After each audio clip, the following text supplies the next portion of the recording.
You're listening to the Big Three of B2B Leadership podcast with Mike Faherty, where world-class business leaders share their secrets for personal, organizational, and market growth.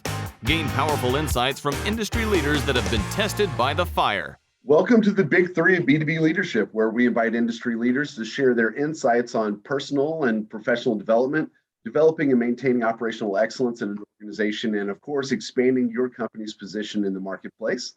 My name is Mike Faherty. I'm your host. And today I have the pleasure of being joined by Brad Sugars. Brad is the founder of ActionCOACH, the #1 business coaching firm in the world. Brad has been helping business owners grow and scale their businesses for nearly 30 years. He's written over 17 books and leads nearly 1,000 business coaches in more than 70 countries around the world. I'm really excited to talk about business growth today with Brad Sugars. Welcome, Brad. Thanks for joining me. Hey, g'day, Mike. Great to be with you today. Looking forward to the chat. I've always listened in and heard some great things. So it's like, okay, what else can I learn today? Not just teach. Well, that's awesome. Well, I hope we both benefit from the chat today. As I kind of mentioned a little bit before we started recording, this show is really focused on the big three areas of growth. And those areas I think are personal development, organizational growth, and then market expansion. And you might be the first bona fide expert in all three that I've had on. So I'm really excited about our conversation. It's really interesting when you look at growing an organization, it always starts with growing the people. And so you grow the people, you grow the business. You want to grow the market size. Well, you've still got to grow the people. You got to have better marketers. You got to have better salespeople. You got to have better operational people. So, yeah, I think we'll have a lot of, there'll be a lot of good things to cover off on. Where do you want to start? Well, I want to start at the beginning. I'm going to go way back. So yeah. I heard in an interview that you've done that you attended a Rohn Seminar when you were 16 years old. Mm-hmm. So I've just got to, we're talking about personal development, right? He's one of the gurus in that space. So, and I know he's a big influence on you. So my question is just first, like, how does that happen? How does a 16-year-old go to a Rohn seminar? I was on the debate team at school, and my friend, her dad was the head of the Rotary Club. And he saw me debating and he said, I want you to apply for this leadership award. And I'm like, okay, 16-year-old kid, I apply for a Rotary Youth Leadership Award. And then they bring you in and you got to speak in front of the Rotary Club and do all that stuff. And I ended up winning this award, and they sent me away for a weeks-long training on success and leadership and stuff at 16 years. And it was like, it got my yearn to learn up. It got me my desire to learn. And they introduced me to a couple of books there. And one of them was Dale Carnegie and how to win friends and influence people and stuff like that. And it started me reading. And then all of a sudden I saw that this Rohn was coming. And it was like, okay, I grabbed his book and I'm reading his book. I'm going, I've got to go and see this guy live. And I said to my parents, can I have some money to go and see this guy teach? And they're like, how much is it? I said, $600. And they looked at me like, no. And so I called them and said, do you have a scholarship for kids? And they're like, no. And the guy on the phone actually said to me, you'll make as much learnings out of getting the $600 to get here as you will out of being here. And it wasn't really the truth. I got a lot of learnings out of making the $600 to get there. But sat in the Brisbane City Town Hall, wrote every note I could, took my notes down to Mr. Rohn afterwards and said, please sign my notes. And I said to him, what's one thing you can tell me that'll guarantee my success as a young man? He said, the same thing I've already taught you. Read a book a week for the rest of your life. And so that's what I did. It wasn't a book a month, a book every 2 weeks. It was a book a week. And I just devoured everything I could find. And I still remember Mr. Rohn, when I met him at 31, I was actually his opening act in Sydney Convention Center, 5,000 people. And I took my notes down and asked him to have a look at them again. And I said, Mr. Rohn, this is my notes. He said, please call me Jim. I said, yes, Mr. Rohn. Some people earn that right, sort of thing. So yeah, he had a great impact. And I think that now my foundation, we take 12 to 22-year-olds and put them through business education to help young people become employers, not employees. So I think that's a lot of good things that the foundation does. So how did going to an event like that, if this is even a fair question, change the trajectory of your life? I mean, would you say that it was pivotal in that sense? I think that the Rotary Youth Leadership Award was probably massively pivotal. Meeting Mr. Rohn was definitely, like learning is like, I always think of it as the jigsaw puzzle, put the four corners in place. And Mr. Rohn was one of those four corners type thing. And he was definitely gave me that personal side of things.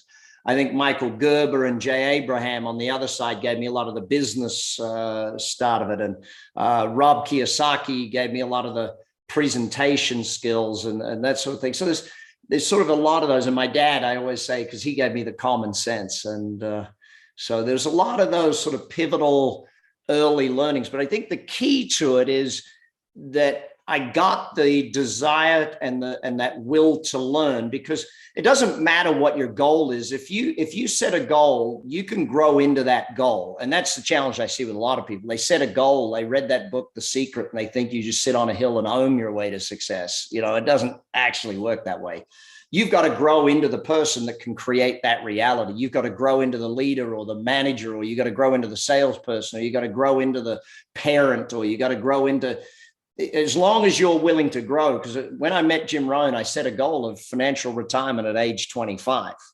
And people looked at me and people said, there's no way you can do that. And technically they were correct. The 16-year-old boy could not do that.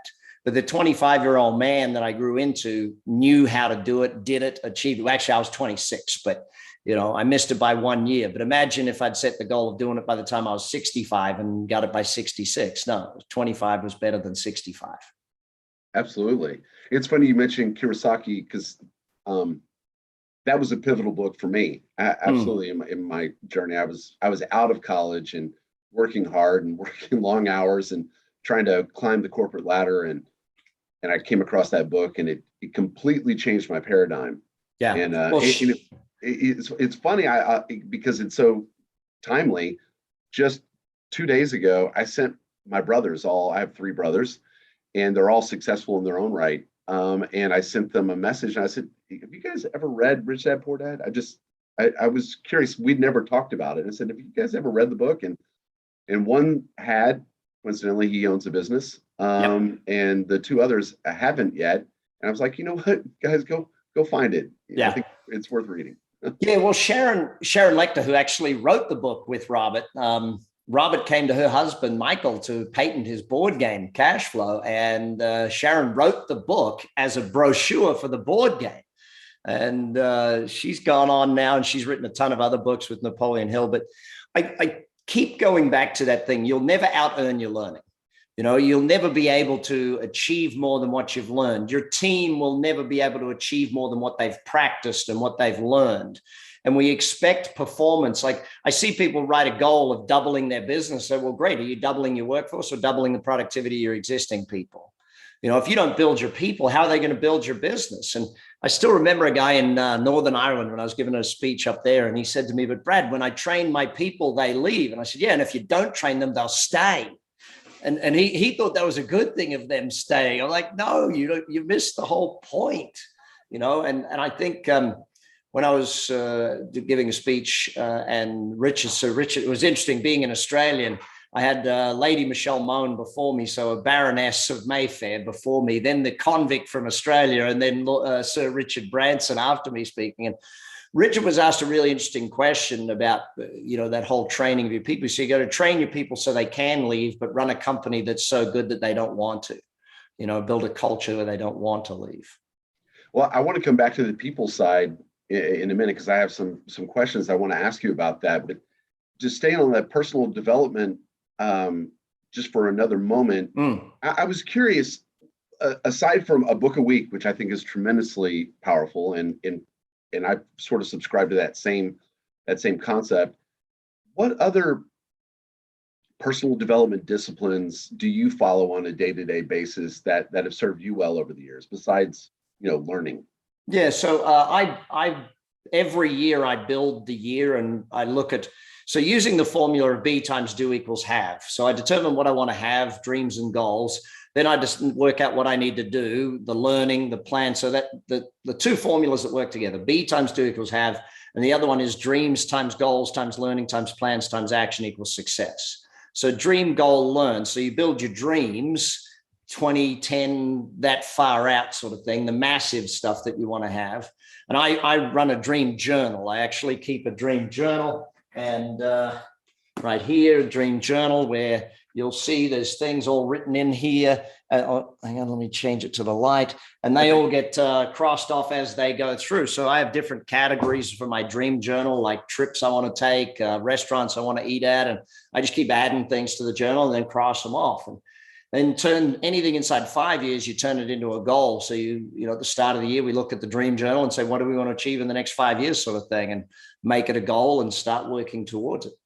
Then from your goals, you work out what you need to learn. So, if you look at, let's say you want to run a marathon, you got to learn, you got to practice, you got to get a mentor, you got to get a coach, you got to get those things in order to do that. So the learning factor of anything, I was chatting with a gentleman the other day, and we just did a breakfast function thing. And he said, I said, well, how's your sales? He said, well, I'm no good at sales. I said, oh, really? How many sales books you read? He said, none. How many sales training courses you've been to? None. And it's like, of course you're no good at sales. You've never been taught sales. No one's born a salesperson. This whole thing of, they were born with the gift of the gab. That is just the dumbest thing ever. They're a born leader. No one's born a leader. You learn these skills. They are learned skills. So I said, well, you're very charismatic, and charisma, as I define it, is how you make others feel about themselves. And I said, yeah, but the boy version of me, the young man of me, was not. I was a complete no. It's like I didn't do that. So you learn once you know what you have to do. And from the learning, then you can write the plan. To write a plan before you do extra learning, the plan would basically say, do more of the stupid stuff you've been doing so far that got you to where you currently are. And so that's not a real plan. So you have to add new knowledge if you want to build a decent plan. And then from the plan, then you go to work. So all of that encompassed, though, is the have, the dream and the goal, the do, the learn, plan, act. And then all of that has to be wrapped up in the be, the identity that you create for yourself. So annually, I go through a recreation of my identity, who I want to be, who I need to be, what emotions, and that. I teach a whole workshop on that called Purpose, but it's about living a life on purpose and actually defining who you want to be, what values, what rules, all of the different aspects of your identity that you create. Because most of us live a reactive life on that front. And it's like we got shaped by certain things. We didn't proactively sit down and define who we want to be in order to have. And that's really where a lot of my coaching over the years has worked with people. And from that personal side of it is developing the human to be the person that they need to be in order to create the results they want to create. So add to that the simple disciplines of meditation, chiropractic, massage, exercise, 2 of these dang things every morning, eating healthy. Unless there's gut health, there can't be happiness. And so, all of those sorts of things are very important to me, and continuous learning these days. I know I use the Headway app these days. I remember Jim Rohn used to say, no one will do your reading for you. And then Audible came along and it was like, yes, but 14 hours of listening for one book. I think I want to punch myself in the face listening to full books. But it's like the Headway app, 20 minutes book summaries on audio. That's me. Yes, please. So yes, absolutely. Let's just get to the point, right? Yeah. Every book has one really, really good idea and maybe 2 or 3 other useful ideas. And there is the key to a great book. That is the key to a great book. A great book has one core idea. And it might be, the 5 steps to this or the 6 ways of that or the circles of whatever. But every great book, all 17 of my books, this is the latest one, Pulling Profits Out of a Hat. It goes into the 5 core disciplines of exponential business growth. And, but if you can't take a book and put it on a singular flip chart or a napkin, then the book's too complex. You're trying to cover too much. Less is more. Absolutely. Well, you would know you've written 17 good ones. 4 of them got bestsellers internationally. So 4 of them are international bestsellers. The others are great makeup books that keep the knowledge out there. Because a lot of them, with my coaches on the Action Coach team, a lot of the time it's about giving the clients the knowledge so they can read it and learn it and assimilate it so that then you can coach them into action around it. Well, one thing I was curious about, first of all, everyone should be following you on social media. I know you're really everywhere. And so I would encourage everyone to look. I'm even on Pinterest, these days. There you go. Well, of course. You got to be on Pinterest, right? Well, let me tell you why I'm on Pinterest, just from a business growth perspective. If you look at online social media, the vast majority of effort for companies goes into social media that disappears within 24 hours. LinkedIn, Facebook, Instagram, Twitter's gone in like 24 seconds. But the point is, I go on things that are permanent. This podcast with you is a permanent thing. I write blogs. I do YouTube videos. They're searchable and they're permanent. Pinterest is the only place you can put your memes that is searchable and permanent. So everywhere else, they disappear. Anything you put on Facebook's not searchable. Google's not sending anyone to Facebook to find things, but they'll send them to Pinterest. That's interesting. So who do you like to follow? So is there anyone that you think is influential that you enjoy following and get insight from? Yeah, there's a whole ton of them out there that I could list off, literally hundreds of them. I think probably lately where I've been getting the most results is more watching people, what they do on social media than the message they're delivering on it type thing, or more watching the methodologies of what they're actually doing out there. One of the challenges of being a teacher of business and an author of books is that I try to keep away from reading other people's stuff and listening to other people's stuff, so that I don't ever fall into that trap of copying what they're doing type thing. I try and come up with my own concepts based on what we're doing. But I'm lucky enough also, Mike, to have 1,000 business coaches in my organization. And every one of them is an independent, great thinker of their own right. So I'm really lucky in that I have a lot of great thinkers that push me to that edge and ask me great questions. And I love following. So like every podcast I appear on, I start following every podcast. And now I'm subscribed to Mike's podcast. And now it's like that to me is one of the things that I look for as a permanent thing. But, like any aspect of learning, I think the biggest aspect of it is what's natural for you at that time. People used to say, how do you pick the next book to read? Well, I walk into a bookstore and see what jumps out at me. There's always going to be that thing of what's going to jump out at you at that point in time and what you need to be learning. But I'm very proactive in my learning, Mike. I define at the start of the year, here's the 6 subjects I want to study this year. And so I sit down and study those 6 subjects for a year.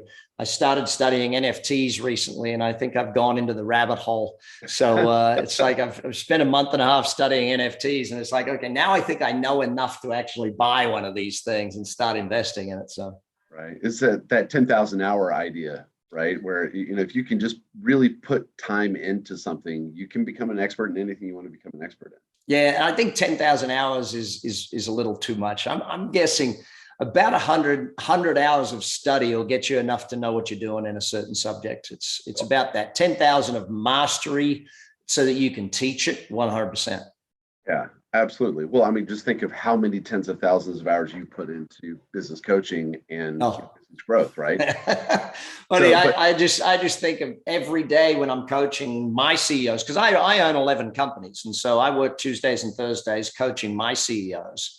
And, as I coach them in what they need to do to keep the growth happening, because it's one thing, I always try and define the difference between a business person and an entrepreneur. A business person is the CEO of the enterprise, and an entrepreneur employs CEOs of enterprises. So that's sort of a simple definitional difference. So let's talk about coaching. So ActionCOACH is obviously a massive global organization now. You've got business coaches all over the place. I'm really interested. I love the origin story, so I'm gonna go back there. So I'm really interested in the moment that I presume a presumably young man decides to call himself a business coach and walk into a business, say, I can help you grow, probably speaking to another business owner who's twice his age. Just tell me about that whole part of the journey. Yeah, look, the idea at the time, what happened was I had photocopy shops that I was running. And I was successful in business as a young man. In my 19 and 20 years of age, people saw my success in business and they were like, how do you do that? And so people would ask me to speak. And in speaking, people would always come up to you at the end and say, hey, can you help us? I'm like, look, I'm too busy doing this. I don't have time to do that. I said, really, can you help? And I said, listen, just call me once a week and I'll try and coach you through what I would do. Okay. So just call me once a week and we'll do that. You know how, Mike, sometimes you realize, hey, if everyone keeps asking to buy something, maybe I should run a business doing that.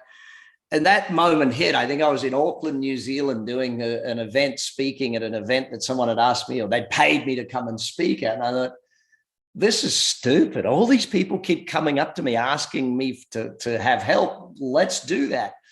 Now, Trout and Reese, I'd read the book recently to that of the 22 immutable laws of marketing. And one of them was, if you can't be number one in a category, invent a new category. So there's no way I was ever going to be number one in business consulting. You know, McKinsey, Boston, Bain, they kind of had me beat just a little bit at that point in time. So I sat down and said, well, you know, what is it that I really do? And it's, I don't actually consult, I coach. So we invented the term business coaching in 1993. We started business coaching, and for the first probably 8 years, people would ask, what's that? Is that like consulting? Yeah, it's like consulting, but we'd teach them the difference. For the next probably 10 years, it was like, oh yeah, if you're failing, you get a business coach. That's what you do if you're failing. And like even corporations would hire an executive coach before they fired someone just to prove that they actually did enough. And what's happened in the last 8 or so years is it shifted from the failing or what is that into, oh, you're doing good, oh, you should get a coach so you can do great. You know, it's sort of shifted through that term. There's still businesses out there that we need to save. Like during COVID, I spoke to about half a million business owners during COVID, just on podcasts and seminars and webinars, just helping them get through this thing. Because you got to remember, we had a full bull run. We had an economic summer from 2012 to 2020. So most new businesses that had started up in that time had never seen a downturn. They had no clue how to handle a downturn in an economy and what to do and how to pivot and how to adjust and what needed to happen. So I just spent day in, day out during COVID because there wasn't much else to do. I sat here in my home office, and now I work from my home office all the time. It's like, why would I go back? I love this spot. It's brilliant. I can work from home and, you know, be done and go and see the kids. I have 5 kids, so I like doing that stuff more than that. So yeah, to me, that's probably the simplest way to answer that. Well, for those people listening who are still maybe confused by the difference between a consultant and a business coach, and I know I've had that conversation multiple times. Could you share your perspective on that? Yeah, look, the coach's job is to build you as an owner and to build your executives. So the coach's job is to build the human being and help them become better at their job. The consultant is usually a specialist in one area and usually comes in to do the work for you, and they're there for a short period and then they leave. Both have their benefits in what you're doing. But I always go back to the simplest way to explain business coaching is, who's your favorite sporting team? Yep. How long do you want them to have a coach? Excellent. Why do you want them to have a coach? You want them to win. Okay, good. Now you need a business coach. And one guy argued with me one time. He said, I don't think I need a business coach. I said, fantastic. Tell me the name of your biggest competitor. He said, what? I said, what's the name of your biggest competitor? And he told me, and I said, great, I'm going to call them. I'm going to go and coach them for free. He's like, but. I said, okay, you don't want me as your coach. I'll go coach them. Okay, can you coach me then? Yes, I can, but not for free because you didn't say yes straight away. Good. But the whole point of takeaway close. Yeah, look, my reality around having a coach is that it is an unfair advantage for a business owner, because 3 things why coaching works. Number 1, you can't see the forest for the trees. I don't care how good you are. I have 3 coaches. I have a personal coach, I have a financial coach, and I have a business coach. My business coach, I talk to about all my companies, and he just asks me questions that I think, oh, dang, didn't even think of that, because I'm in the forest, can't see it. You know, same with my personal coach. After my wife and I unfortunately experienced the Route 91 festival, I suffered from PTSD, and I went and got a therapist coach, and Doc Sid is still with me today. gets my head straight every couple of weeks and makes sure I'm on track. And financially, I have my coach, and she helps me make sure that financially we're doing the right things to manage the foundation and the fund and the kids' trusts and all that sort of stuff. So, but the second reason coaching works is accountability. You can't hold yourself accountable. I don't care who you are, how good you are, unless you're that kid that wrote that book, You Can't Hurt Me, that David Goggins guy. It's like, I've never seen anyone with that level of discipline.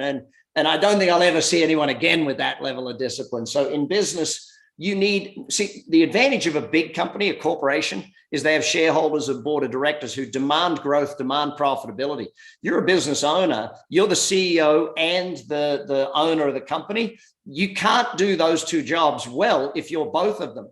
You're the CEO, you're lying to the owner saying, oh, Mr. Owner, I worked really hard today. And the owner goes, oh, yes, you did. Congratulations. Well done.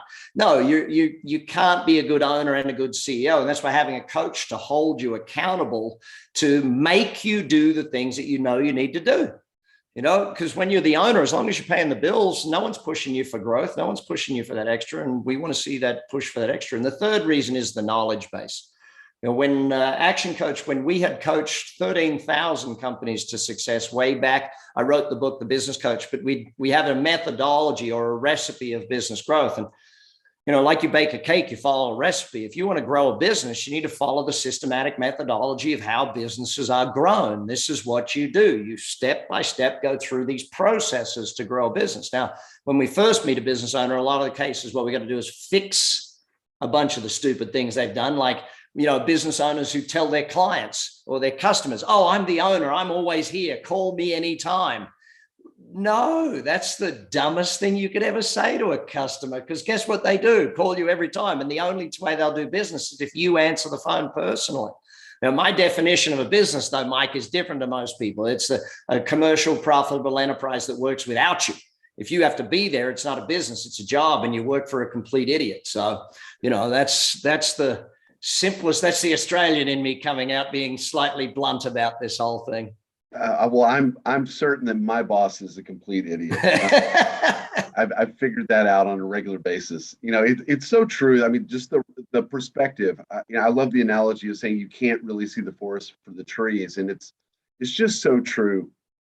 I have folks that I'm friends with, or other business owners and business leaders, and and they call me all the time, like, hey, I've got this thing going on, right? And so, for me, the answer is just so obvious, right? Because I'm not mired in the muck, right? Yeah. And so it's so obvious to me, where the challenge is, or what the opportunities might be, or what the next move might need to be.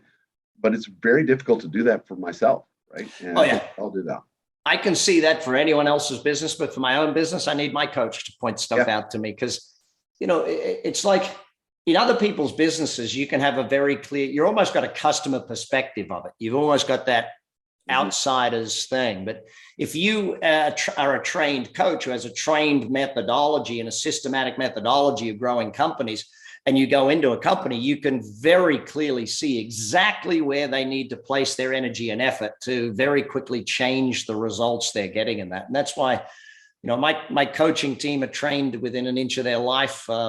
When I turned 50 last year, I literally said, you know what, I'm going to go in and record everything I know. So I recorded 30 minutes a day for 30 days on business, 30 minutes a day for 30 days on life success, and 30 minutes a day for 30 days on wealth, and released 3 programs. I called them 30X because it's 30 minutes a day for 30 days.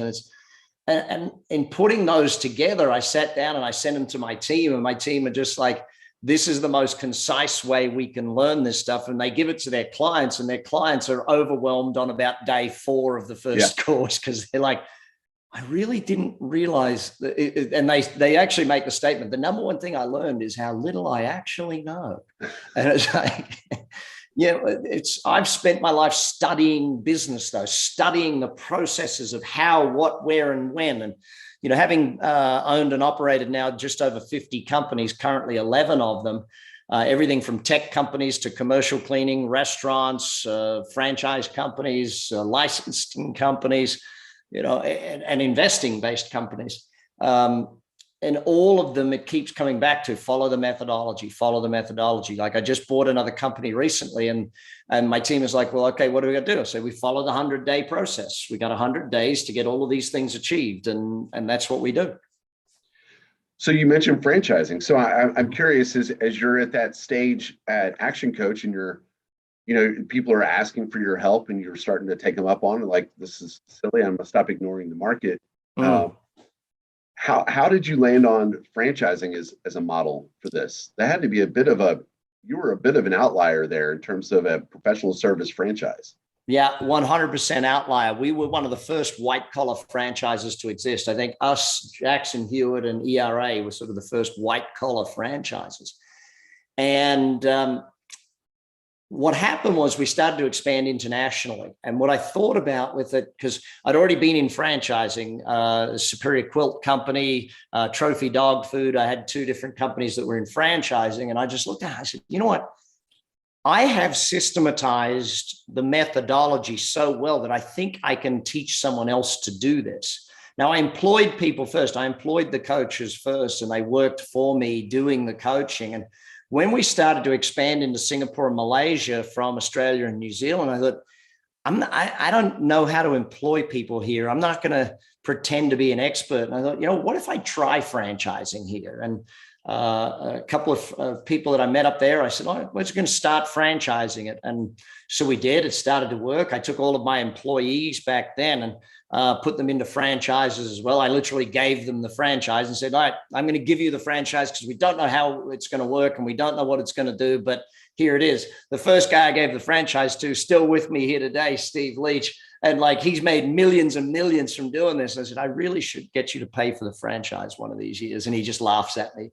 But, when you looked at the white collar version of franchising, systemization and documentation and having all of the books written, that allowed it because, I had written the seminars and all I had to do was teach them how to present the seminars. I'd written the books and all I had to do was get them to do it. And I taught them all of my models for, team building. Here's my 6 keys to a winning team. Systemization, the 9-step ladder to systemization in a business, and marketing, the 5 ways to multiply your profits. And so I would teach them all of my models. And because that's my biggest key for me, Mike. I know my extraordinary ability is one thing, taking complex and making it simple. So when my teaching and my books, it's all about break it into a formula, because Bucky Fuller said either a model or an artifact. Either put it in an artifact like a book or a thing, or create a model. And that's what everything I do is boiled down to a simplistic model that I can draw out on a napkin and teach it to you in 5 minutes or less. Because the old Einstein saying, if you can't teach it simply, you don't know it well enough to teach it. I've always stuck with that. So the last year and a half, Brad, has been tough for a lot of business leaders and business owners. So, how do you approach the problem of whether or not I should keep going? There's probably people listening right now who feel like they're, at the end of the rope, right? And maybe they've exhausted their safety nets. All the war chests have been emptied, and they're still operating, but they're just scared to death right now. Yeah. What would you say to that business owner in that situation? First of all, come talk to one of my team. That's the first thing I would say. Second of all, name your 3 biggest problems and read a book on each of the 3. What is problem number 1? Your problem number 1 is lack of customers. Okay, so what have you studied when it comes to marketing? Where are you in the marketing thing? Because every problem in business is a lack of knowledge. I don't know how to do it. And you can either employ the knowledge or you can gain the knowledge yourself. Slowest way, gain the knowledge. Fastest way, employ the knowledge. And it's even faster if you employ an outside firm that can do it for you, because they've already got the knowledge and can come in and do that with you, sort of thing. So listen, I've been there, and it's gut check moment. I remember, I forget how old I was, either 21 or 22. And my business partner at the time thought that my money was better in his bank account. And he decided that his wedding in Fiji was more important than me having any of our money. So I was left with no money, massive debt, 21, I think I was, moved back in with my parents. Can you imagine how embarrassing that is. I've been out there giving seminars on business, and I end up with that. My dad came in one morning. He says, "What are you doing?" I said, "I don't know what to do, Dad." He said, "Well, make a list. Start at number one." So I don't know. He said, "Hang on a sec. You've made $1 million already in your life, yes?" I said, "Yeah, I made millions." "So you know how to do it?" "Yeah." "Then do it again." Oh, that seems simple. Make a list and do it again. "Thanks, Dad." And literally, I mean, it was just a pull my head out of my proverbial and get back at it. And in 6 months, I paid off all the debt that was gone because I knew how to make money, and I just went and did it. I think most business owners that are struggling, buddy, their challenge is going to come down to just cash. And it's where it is. And I always say there's always time, team, or money. They're the three biggest problems in business. Is it a time problem? Is it a team problem? Is it a money problem? Now, if you got one of those problems, it's a pretty quick fix. You got two of those problems, we're gonna have to work pretty hard. You got all three of those problems, we're gonna have to knuckle down deepest, hardest way you possibly can and really put in the energy and effort to get through that thing. But listen, and I have to be blunt with people about this. Hard times turn good companies. See, actually, I'll go back. The head of Intel, now what was his name? He made a very clear statement. He said, tough economies take a company, and it'll either, a bad company in a tough economy will be proven out.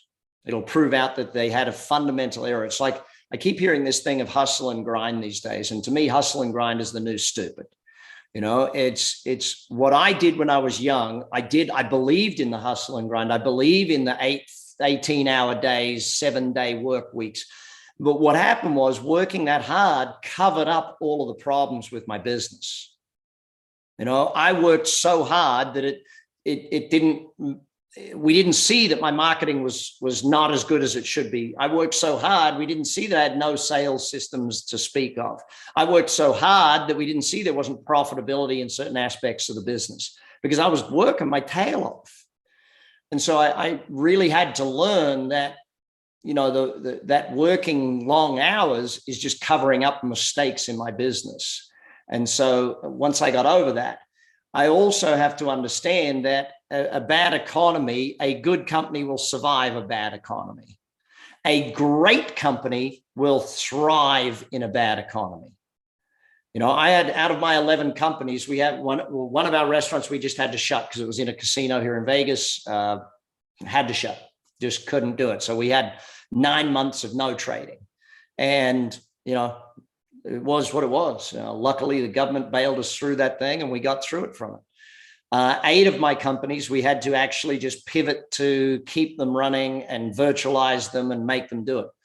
And then we sit back and we go, the other 2, absolute boomers, absolute racing, and just my commercial cleaning business, our biggest problem was employing people virtually during the whole thing. We had so much growth and so much new business, it wasn't funny. But, every business, and this is the thing about this negative economy, 1/3 of businesses boomed, about 1/3 of businesses survived, and about 1/3 of businesses did worse.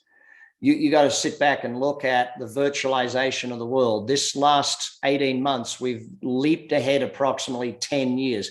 Amazon, about 6 months into the COVID shutdown, said they were doing the numbers they predicted they would be doing in 2027. So they said they were virtualized 7 years leap 6 months in. I believe we're at least 10 years virtualization. The whole, the great exodus of employees right now, we're seeing everyone wants to work for themselves. They've all worked from home for 6-12 months and they've gone, I'm not going back in there.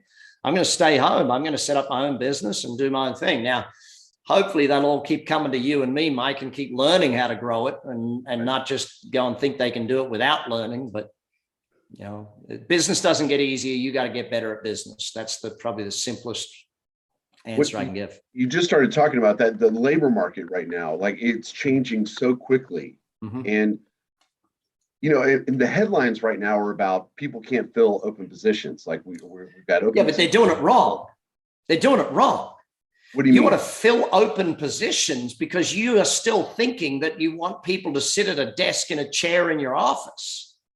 That's why you can't fill an open position. You're not thinking about the opportunity right now that a guy in Turkey can fill that job and sit at a desk in a chair in his office in his house in Turkey and do the work just as well for a third the price of a kid in America. You know, the opportunity that this has brought us, because the virtualization factor now means this: you can employ someone anywhere in the world and it doesn't matter. Doesn't matter where they are. People used to get upset. Oh, you've employed someone in the Philippines. Oh, that's not nice. You know, why would you do that? Now people are like, oh, you employed people in the Philippines. That's a good, smart move. Well done. You know, now you can sell anywhere in the world. No one cares where they're buying from anymore. I don't need to go and meet you in your city to buy from you anymore ever again. I will buy from someone anywhere in the world now. So that virtualization has created such a mass opportunity for us. If you're still trying to employ Bob or Mary, who live down the street and will drive to work and park in the parking lot every single day and walk in and be there from 9 to 5, you've lost the point. There is such a shift. So that works. And I 100% agree with that. So that makes a lot of sense at a certain level in the organization. But let's talk about those key employees. Let's talk about those essential employees that really lead the company and drive the business. They're the thought leaders. They know where all the bodies are buried. How do we keep those people in place and keep them engaged and excited about continuing to contribute when, you know, there's opportunities everywhere? For high performers, will always have an opportunity. Yep. So first things first, you are going to have to raise the pay packet of every single person in every single company that you own across the board. What better time to announce that than Christmas? Okay, so there's rule one. Because they're going to get poached. They're going to be poached. That is 100% of what's going on out there in the market right now. Second thing is you're going to have to automate a ton more stuff that you haven't automated before. You need far more automation now than you ever had because you need to increase the productivity of those superstars dramatically. You need to hire an assistant for all of those superstars. Okay. Every superstar that you didn't have an assistant for before, get them an assistant. An overseas virtual assistant, 12 grand a year, get them that assistant and get it for them now. They feel valued because you see that they need an assistant. They feel valued because you're giving that sort of thing to them. You're giving them that knowledge base. Invest in their training, invest in that person. Don't just give them a pay rise, invest 10 grand a year in their training, give them the knowledge that they want, give them a brightness of the future. People stay where there is brightness of the future. People don't stay where they see they've reached the top of the hill. So if there's some way to go, they will go with you. You know, but what's the vision of your organization? If the vision of your organization is just about making money, then yeah, they're going to leave. People in this day and age, what we see the millennial is basically should have been called Generation Y, as in WHY, you know, not the letter, but the WHC. You go back, Mike, you look at your generation, my generation. I'm 50, right? My generation was the last generation to take shop class and home economics in school, to actually build stuff with our hands, to actually learn how to do things, right? My generation was the first generation to not darn your socks. Got a hole in your sock, throw the dang thing out. This generation right now, what do they fix? Nothing. Nothing gets fixed. I don't know about you, but I remember buying my first drill. It was $300, $400. How much does a drill cost today? Right. $20, $30. $30, yeah. Breaks, throw it out, not worth fixing type thing. Yeah. And so we've got a generation that hasn't learned to think the way that we were taught to think. Okay. We got a generation that's biggest motivator because they've seen all of their parents go through the hassle of owning a home and paying a mortgage. And most of them are like, I don't want that. I'm just going to rent. I'm going to live downtown. I'm going to live in an apartment where I have no responsibilities. I don't have to mow any lawn. And I'm just going to have fun and I'm going to enjoy life. They're all about experiences. But when it comes to working for you, the biggest question of the generation we're looking at is why? Why am I going to do this? Why is this important? And a paycheck just isn't enough anymore.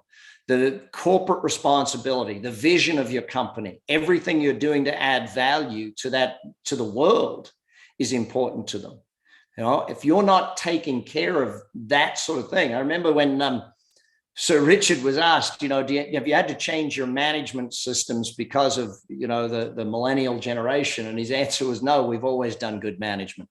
We've always explained why we're doing things. We've always explained how we're doing things, and we've trained people in what to do and all of that sort of stuff. And I keep coming back to, most businesses don't get the difference, Mike, between management and leadership. They're all about, and so I'll give them the simplest way I can define that. I have a full YouTube video on that. If anyone wants to go to YouTube, just type in management versus leadership, Brad Sugars. Management is about competent, productive people. It's about building competency and productivity. And that's why they say, oh, you don't want to micromanage. Yes, you do. When you bring in a brand new employee, you need to micromanage them so you build competency and you build productivity. Once you've built competency and built productivity, yes, then you don't need to micromanage them. Think of a new employee as a baby. You got to feed the baby in the beginning, otherwise it dies. And the new employee dies if you don't feed them in the beginning. Build productivity, build competency in that person. Leadership, on the other hand, is about a focused, passionate individual. Are you giving them a focus? Are you giving them somewhere to look? Because if they're not looking at the vision, they're looking down at the puddles and the stones and the pebbles type thing. If you're not giving them that passion, if you're not getting them excited about what the company is doing and excited about where the company is going, don't expect them to, you know, feel. And that's really the simplest way I can break leadership and management down. I see such a dearth of management today, the lack of actual management. So management is a system and leadership is an art. So there's a systematic methodology of management. I've heard it said, we manage things and we lead people. And I've always liked that definition. Yeah. I challenge that though, Mike, because if you don't manage people, if you don't actually measure their results, if you don't actually give them a decent job description, if you don't actually have them knowing what to do, why to do it, and how to do it, if you don't help them plan their day, if you don't actually communicate with them, there is definitely a level of management that is needed for humans in an organization. And until you've built competency and productivity, it's very hard to lead. An incompetent, lacking in productive person, you give them passion, they just do stupid shit faster. You know, that's what ends up happening in most companies. We got people doing dumb stuff and they're doing it with passion and excitement though. Like, yeah, that's going to work. So so you talked about this bell curve that you've experienced even in your own companies of some just, we had to shutter, others just boomed. Mm-hmm. You know, in the middle, there's all these other guys that are just kind of getting by or struggling or marginal success, right? So how aggressive should those winners be right now in the marketplace? Capitalizing on sort of that, the guys who are struggling or distressed or not winning today. Massive. Buy them out. Yeah, you're seeing people, you're coaching people to acquire others. Buy everything. So, buy everything, buy anything. If you can open in a new market by buying a competitor in that market, and this is where, like for me, our clients at ActionCOACH, they spend 2-3 years getting their business booming type thing, right? So 2-3 years, grow it, booming the business. Then what we teach them to do is to go to the next town and do the exact same thing. Buy the same company that they used to run. Like if they're a painter, go to the next town and find a painter who's running it the way you used to run it badly and buy it, and then just do the same things you did to yours, fix that one up, and then move to the next town and then move and keep expanding through buying and doing that stuff. And that to me is a very thing. But look, we have, I don't know, Mike, we're in December 2021.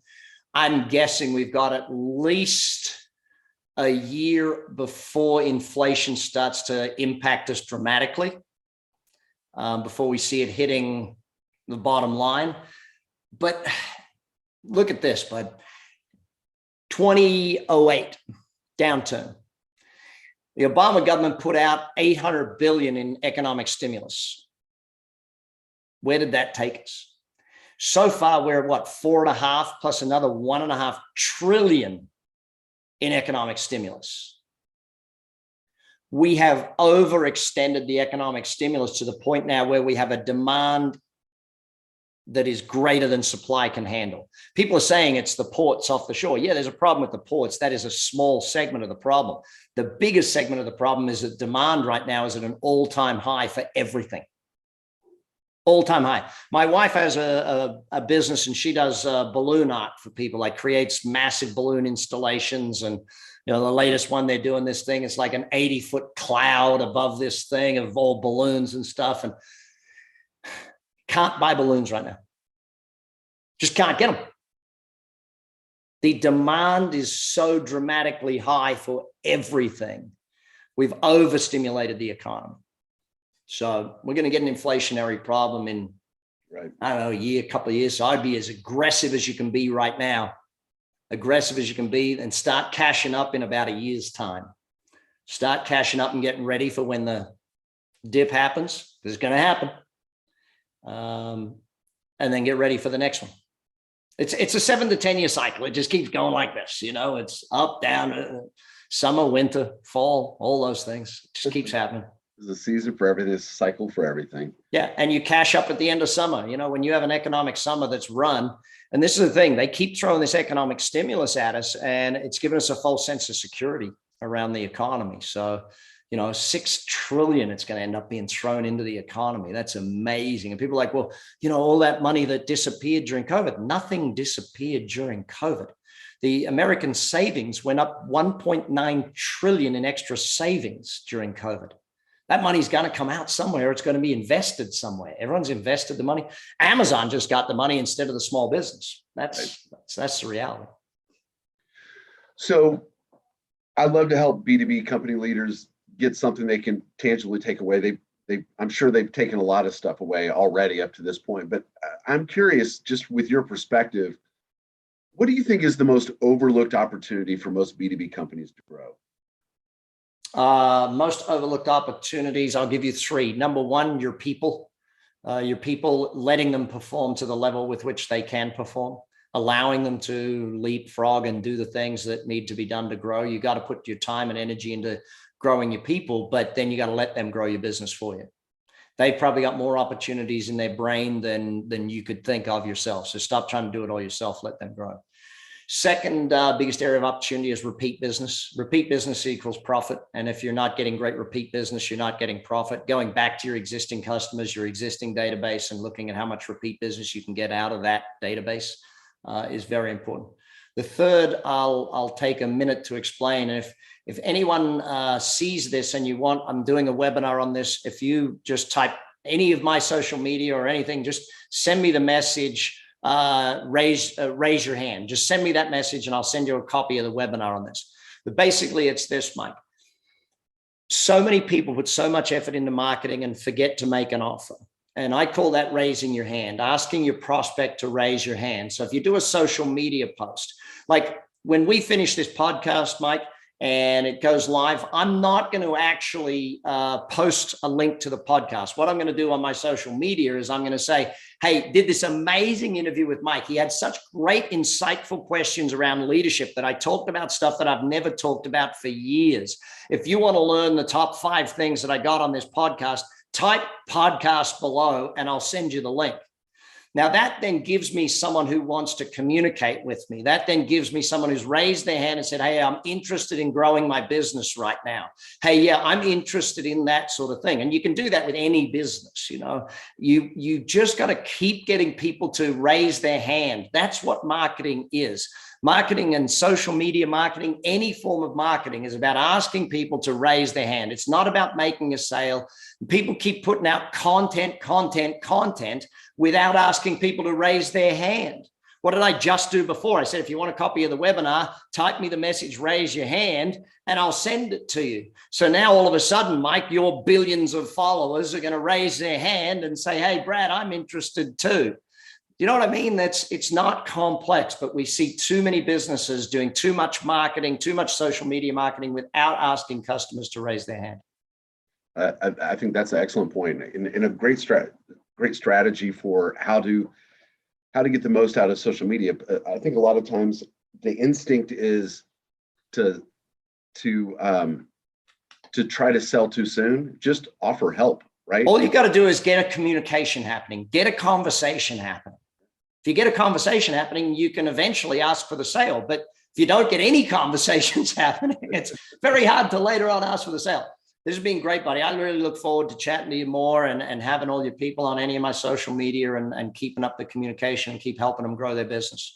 Well, that's what we're here for, Brad. I really appreciate you coming on the show and sharing your insight with us today. What's the best way for people to connect with you? Is there one platform that you spend the most time on? BradSugars.com from a jump on there. My newsletter goes out every single week, and any of the social media, Facebook, Insta, YouTube, you name it. I'm on all of them every single day. So Awesome. Well, we'll include your information in the show notes. It'll be posted on the website with the description of the episode. Before we wrap up, I want to take a minute to thank everyone who's just started to follow the podcast, all of our new followers. It's exciting to see the momentum build and inspiring for me to continue to find great guests like Brad Sugars to come on and talk business growth with us. If you like the conversation today, I'd be really grateful if you could take a second, go out to iTunes, give us a 5-star rating. That does amazing things to help us reach more and more people, and so we can have a bigger impact on business in the United States. So thanks for listening. And remember, B2B leaders grow their companies faster when they focus on the big three. Pro Sales Connection is a sales and marketing firm that has been helping B2B companies grow faster since 2009. Learn more about our proprietary fastest path to revenue process for B2B companies. Experiencing the possibilities begins with a short 15-minute call. Schedule yours at www.prosalesconnection.com and click Get Started.